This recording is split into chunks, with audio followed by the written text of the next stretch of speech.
Really, that's great. I'm coming now. The phone rang in the CEO's private office, sharp, urgent, and out of place. No one answered. But in the hallway outside, a teenage boy pushing a janitor's cart stopped cold when he saw the caller ID flash on the screen. His heart began to race. Because the voice on the other end of that call could either save the company or destroy it forever. And the boy answering the phone wasn't supposed to be there. Ethan Cole was 16, thin, quiet, and invisible to most people in the glass tower where his father cleaned floors every night.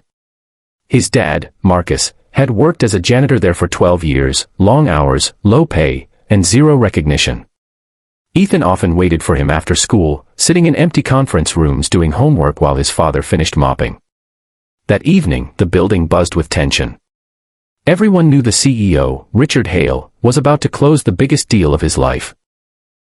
A multinational partnership worth hundreds of millions. One mistake, one misunderstanding, and everything could collapse.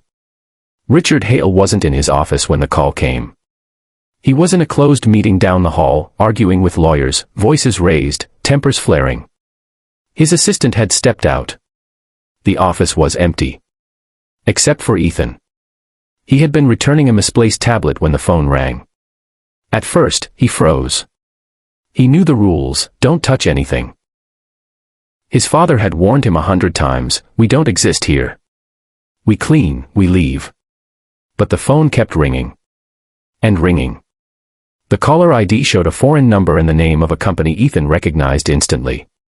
He had read about them obsessively, economics blogs, business forums, online journals. Ethan loved business strategy the way other kids loved sports. He understood mergers, negotiations, and one thing terrified him immediately. That company was about to walk away. Ethan's chest tightened. He imagined his father losing his job if the deal failed. He imagined hundreds of workers being laid off. He imagined silence where opportunity should be. His hand trembled as he lifted the receiver. "Hello," he said quietly. The voice on the other end was sharp and irritated. "Finally.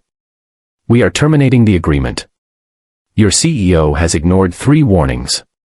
The terms have been violated." Ethan swallowed. His mind raced.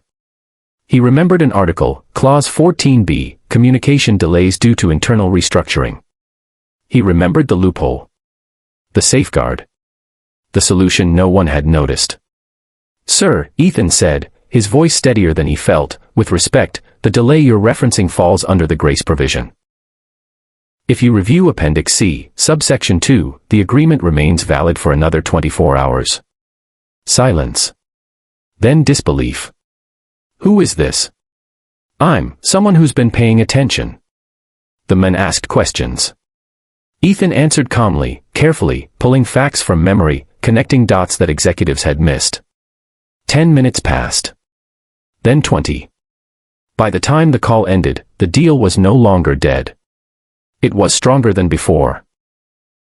Ethan slowly placed the phone back on its cradle, his hands shaking now. He hadn't meant to change anything. He just couldn't stand by and watch everything fall apart. What he didn't know was that someone had been watching him the entire time. Richard Hale stood in the doorway, frozen. He had returned halfway through the call, planning to grab a document before rejoining the meeting. Instead, he heard a calm, intelligent voice dismantling a crisis he himself had failed to resolve. At first, he was angry. Who was this kid? Why was he touching his phone? But as he listened, anger turned to shock. And shock turned to something deeper. When the call ended, Richard spoke softly. "Who are you?" Ethan turned, terrified. "I'm sorry, sir. I shouldn't have, I'll go. My dad, he just cleans here. I didn't mean." Richard raised a hand, silencing him. "You just saved my company," he said quietly. The board meeting resumed minutes later, but this time, Richard walked in with certainty.